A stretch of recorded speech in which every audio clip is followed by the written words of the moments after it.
Disinilah tempatnya kita meminta.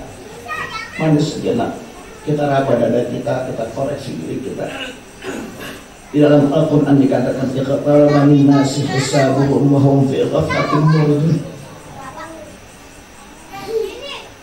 Bahwa kematian, pertanyaan siap menanti kita, permohonan pertanggungjawaban untuk kita sudah disiapkan oleh Allah. Fahum fi ghaflatin muridun. Tapi kebanyakan di antara kita lupa, bahkan berpaling seakan-akan kita masih berumur panjang. Padahal yang dekat dengan kita bukan anak kita, bukan pasangan kita, bukan kawan karib kita, bukan pakaian kita, bukan bedak kita, bukan minyak wangi yang nempel di kulit kita. Yang dekat dengan kita, yang dekat dengan kita adalah kematian kita.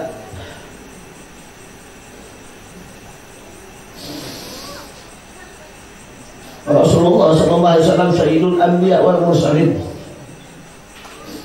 makhluk Allah yang paling mulia, masih meminta kepada Allah, ya Allah, a'inni alal maut. Rasulullah masih minta pertolongan kepada Allah Subhanahu wa ta'ala untuk menghadapi kematian. Wahawilhu alayya, kata Nabi. Dan Rasulullah masih minta digampangin untuk sakaratul maut. Padahal malaikat Israel mencabut Rasulullah SAW dengan penuh lembut dan kasih sayang. Dan itu pun minta izin kepada Rasulullah kalau berkenan untuk dicabut, akan dicabut nyawanya oleh malaikat Israel. Rasulullah masih kesakitan ketika meregang nyawa. Rasulullah masih menjerit, sampai-sampai malaikat Jibril tidak sanggup melihat Nabi Muhammad SAW mengalami sakaratul maut. Sementara kita yang begitu banyak dosa, belum dosa kepada Allah Subhanahu wa ta'ala, berapa banyak kewajiban yang kita tinggalkan. Hari ini mungkin kita merasa orang yang paling benar karena kita puasa terus, karena kita tarawih terus, karena kita rajin di musola, di masjid, bahkan di majlis-majlis. Hari ini mungkin di dalam hati kita ada yang merasa paling benar karena kita ustad, karena tuan haji, karena habib, karena kiai, karena apalah kita. Tapi siapa yang bisa lepas daripada kematian? Adakah jaminan bahwa umur kita sampai besok? Dan adakah jaminan meskipun kita orang benar, kita kata, adakah jaminan bahwa kita akan mati dalam keadaan husnul khatimah? Adakah jaminan ketika kita meregang nyawa, mulut ini mengucapkan la ilaha illallah Muhammadur Rasulullah seperti sekarang yang kita ucapkan? Adakah jaminan ketika kita meregang nyawa masih sanggup kita mengucapkan maulaya sholli wa sallim daiman abada? Atau jangan-jangan Allah beratkan, Allah kunci mulut kita dalam ketika kita menghadapi sakaratul maut. Bisa jadi yang kita sebut harta kita, bisa jadi yang kita sebut tanah kita, bisa jadi yang kita sebut apalah urusan dunia kita, dan saat itu siap-siaplah kita masuk ke dalam neraka. Nabi Muhammad mengatakan melalui Imam Ghazali bahwa mati itu sakit. Sakit fisik jasmani. Nyawa kita, ruh kita lewat dari jutaan urat saraf yang ada di badan kita akan ditarik begitu saja oleh malaikat Israel. Sakit jasmani pun sakit hati. Hari ini kita berjuang buat anak diri kita, buat pasangan kita. Hari ini kita berjuang buat bagusnya dunia kita. Hari ini mati-matian kita lupa sholat, kita lupa zikir, kita lupa istighfar. Demi dunia kita, demi status baiknya kita di mata orang. Namun kelak tidak akan pernah itu semuanya ikut kepada kita. Dan hari ini kita berjuangin mati-matian akan menggoreskan hati kita. Untung bagus kalau mereka masih mendoakan kita. Untung bagus kalau mereka masih ingat kepada kita, masih ziarah kepada kita. Ya Allah, jangan-jangan kita seperti kucing yang baru-baru saja dikubur rame dengan selimut, dengan bungkus yang bagus, lalu kemudian setelah dipendam hilang semua anak bini kita, tidak ada yang mau menziarahi kita. Belum lagi malaikat Israel akan membawa kita, dan kita punya badan dimasukkan ke liang lahat. Sejuta pertanyaan akan menanti kita dari sebab pula perbuatan kita. Ada kejadian apa kita, sembahyang kita, puasa kita sudah diterima oleh Allah Subhanahu wa Ta'ala. Belum lagi lama kita menunggu kiamat. Ya Allah, apa yang sudah kita siapkan? Maka malam ini di mushola ini, demi Allah, begitu banyak roh-roh solehin hadir bersama kita. Minta ampun kepada Allah atas semua kewajiban yang kita lalaikan. Berapa banyak sholat yang sudah kita tinggalkan dan sampai detik ini belum sanggup kita qadai. Berapa banyak puasa yang kita tinggalkan sampai detik ini belum mampu kita bayar. Berapa banyak uang yang diambur-amburkan.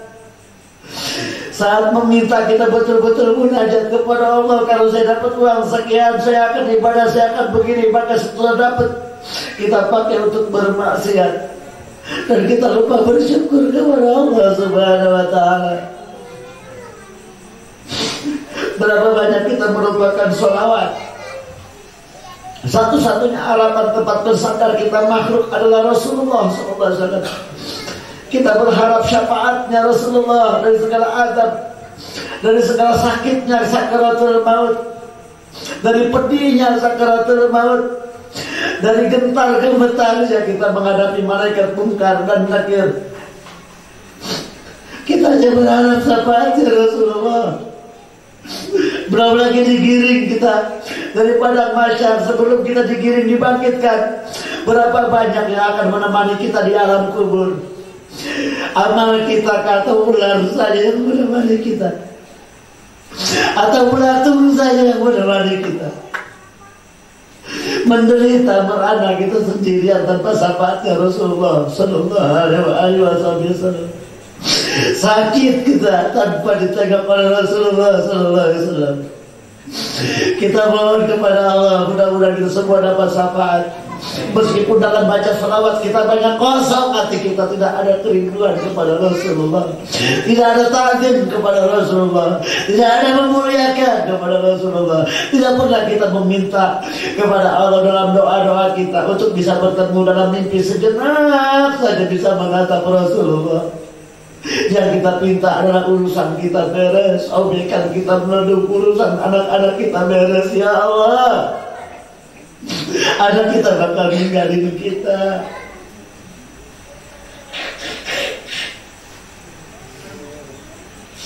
Kawan kita bakal ninggalin kita. Hanya Rasulullah yang selalu memikirkan kita. Hanya Rasulullah yang selalu mencintai kita, menangis sujud kepada Allah, meminta agar kita tidak masuk ke dalam nerakanya Allah Subhanahu wa Ta'ala. Di mana rasa terima kasih kita kepada Rasulullah. Jazallahu anna sayyidina Maulana Muhammad sallallahu alaihi wasallam ba'u'ahu. Tidak ada yang bisa kita sampaikan.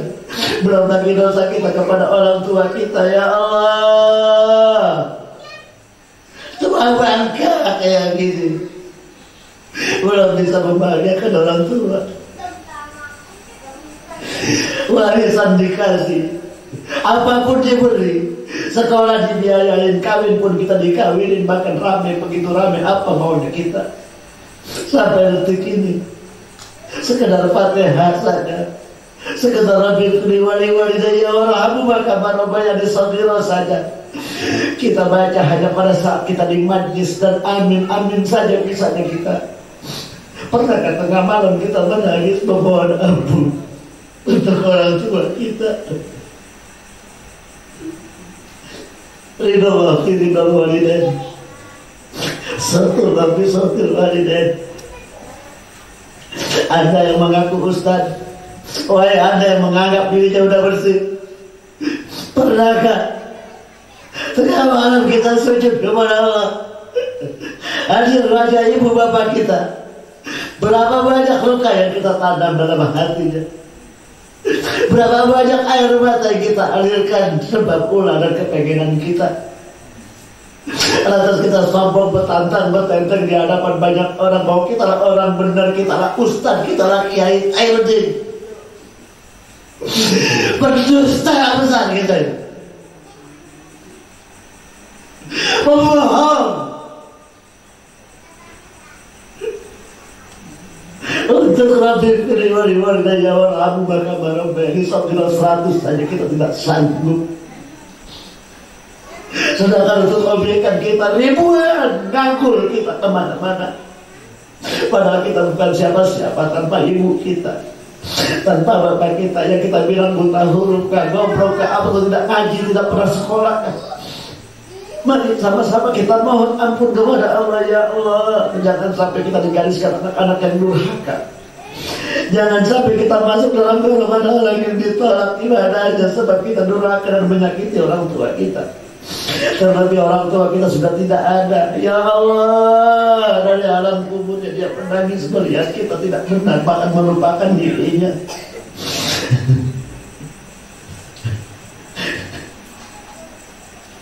Di alam kubur ada jendela, dia selalu melihat kita. Dia melihat anak cucunya. Dan apa yang kita bacakan dan doa-doa yang kita panjatkan akan sampai kepadanya. Bahagia beliau. Apalagi mampu kita tidak ribut terhadap saudara, kita akur terhadap saudara, kita akur kepada semua keluarga kita. Ya Allah bahagia, tapi dia menangis walaupun kita rajin ibadah. Kalau kita nggak pernah akur sama keluarga, menangis bapak kita, menangis semua kita. Walaupun dia menjadi orang yang alul jannah, menderita dia, kita sebab dia membuat menderita. Kapan kita membahagiakan orang tua kita?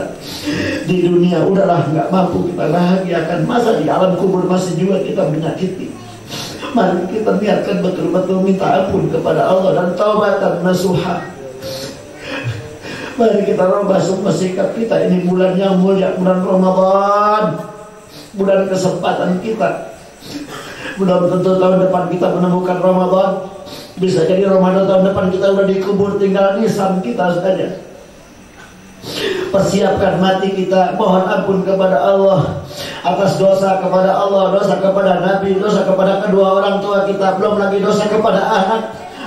Kita selalu meminta anak saya biar soleh, anak saya biar soleha, minta doa kemana-mana, ngagul anak saya sudah begini.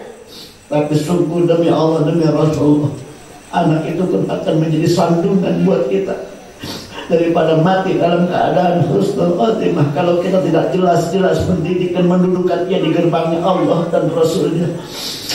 Pertanyaannya, sudahkah kita mengenalkan anak kita kepada Allah dan Rasulnya?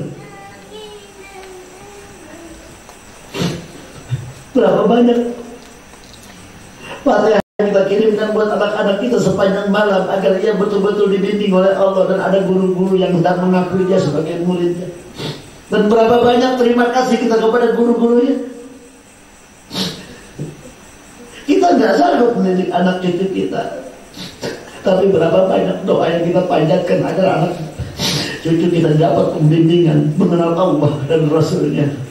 Jikalau ia khusus, kita tega-tega berani-berani apapun kita buat agar dia lulus dalam kursusnya.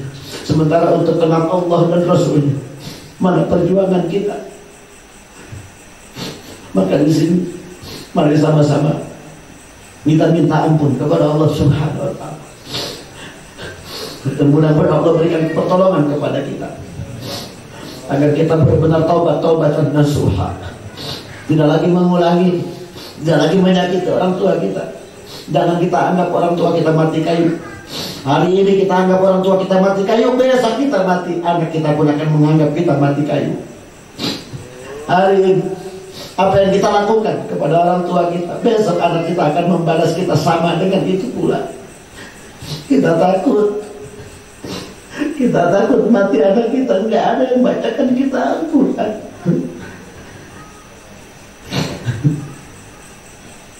Mari mohon kepada Allah Subhanahu wa taala. Minta kepada Allah agar Allah berikan pertolongan kepada kita. Allah berikan kesempatan kepada kita untuk memperbaiki diri kita. Allah berikan hidayah kepada kita. Mudah-mudahan Allah berikan kesehatan kepada kita, kepada orang tua kita yang masih hidup. Mudah-mudahan Allah bahagiakan hatinya. Allah hibur dia terus bahagia hatinya. Murah rezekinya. Tidak lagi kita mencoreng luka dalam hatinya.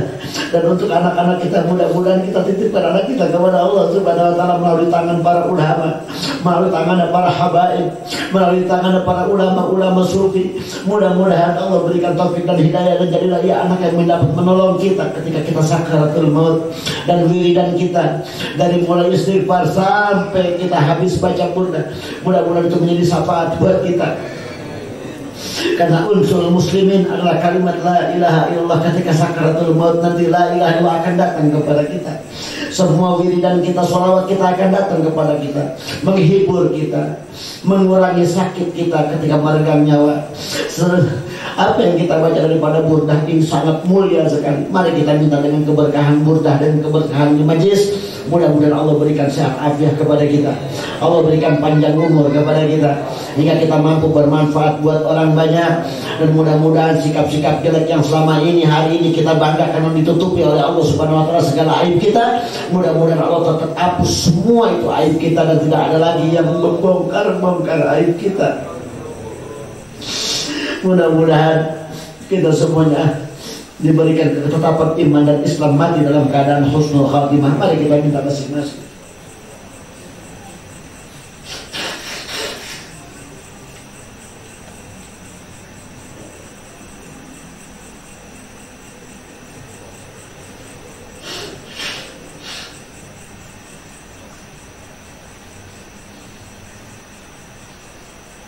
Allahumma inna nas'aluka al-afiyah wa nas'aluka tamama al-afiyah wa nas'aluka dawama al-afiyah wa nas'aluka syukra 'ala al-afiyah wa nas'aluka ghina 'anil nas. Allahumma inna nas'aluka al-'afwa wal-'afiyah wal mu'afata da'iman fid dunya wad dunya wal akhirah. Allahumma ij'alna sabura waj'alna syakura waj'alna fi a'yunina saghira waj'alna fi a'yunin nasi kabira. Rabbana ighfir lana wa li ikhwanina alladhina sabaquna bil iman wa la taj'al fi qulubina ghillan lil ladzina amanu rabbana innaka ra'ufur rahim. Rabbana innana sami'na munadiyan yunadi lil imani an aminu bi rabbikum fa amanna. Rabbana faghfir lana dhunubana wa kaffir 'anna sayyi'atina wa tawaffana ma'al abrar. Rabbana ighfir lana wa li walidina warhamna warhamhum kama rabbawna sighara wa li jami'il muslimina wal muslimat wal mu'minina wal mu'minat al ahya'i minhum wal amwat min ummati sayyidina Muhammad sallallahu alaihi wa alihi wasallam. Ya Rabb, ighfir ummat sayyidina Muhammad warham ummat sayyidina Muhammad waslih ummat sayyidina Muhammad waghfir ummat sayyidina Muhammad wastur aurata ummat sayyidina Muhammad waqfi ma hamma ummat sayyidina Muhammad. Ya Rabb, ya Rabb, ijma' ummat sayyidina Muhammad wansurna wansur man nasruddin wa ahlikal kafarata wal musyrikin wa ahlik a'da'ana a'da'aka a'da'ad-din. Allahumma syattut syamlahum syamla a'da'ina wa qassir a'marahum wa kharrib bunyanahum wa baddil qusurahum washghulhum bi abdanihim wa anfusihim wa ahlikum asraqatin wa halakin wa khudhum ahla azizim muqtadir. Ya qaharu aghithna, ya qaharu aghithna, ya qaharu aghithna wa qaturhum bima syi'ta wa kaifa syi'ta adzikna warqab janabahum warqab janabahum warqab janabahum bi rahmatika ya arhamar rahimin. Allahumma shalli ala sayyidina Muhammad wa ashghilil zalimin bil zalimin. Allahumma shalli ala sayyidina Muhammad wa ashghilil zalimin bil zalimin wa la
الواسع الذي يبسط الرزق لمن يشاء بغير حساب وبسط علينا وعلى جميع الحاضرين رزقا واسعا حلالا طيبا مباركا من كل جهات من خزائن غيبك ولا تعذبنا عليه بغير تعب ولا مشقة ولا ضير ولا نصب ولا حساب لا حول ولا قوة إلا بالله العظيم اللهم اكفنا بحلالك عن حرامك واغننا بفضلك عمن سواك اللهم يا حي يا قيوم صل وسلم وبارك على سيدنا مولانا محمد وعلى آل سيدنا محمد اكفنا بحلالك عن حرامك اكفنا بحلالك عن حرامك اكفنا بحلالك عن حرامك واغننا بفضلك عمن سواك واغفر لنا ذنوبنا ولوالدينا وارحمنا وارحمهم كما ربونا صغارا ربنا آتنا في الدنيا حسنة وفي الآخرة حسنة وقنا عذاب النار وادخلنا جنة مع الأبرار وادخلنا جنة مع رسول الله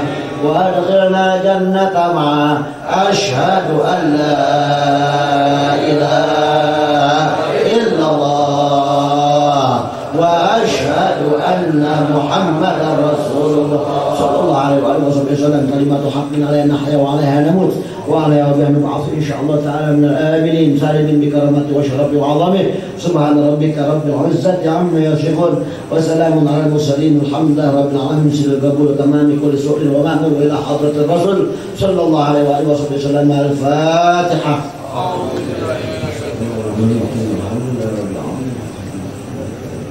Iya karena mudah iya kan sepakat Alhamdulillah, mudah-mudahan apa yang kita baca dikabul oleh Allah Subhanahu Wa Taala dan niat kita semua diterima. Dan saya mohon maaf, jangan kaget kalau burdah majlis saya biasanya nih yang laluaton, cuma tadi yang laluaton pada loyo mentang-mentang puasa. Yang laluaton itu yang semangat dan ya itu begitu semangat itu perjuangan.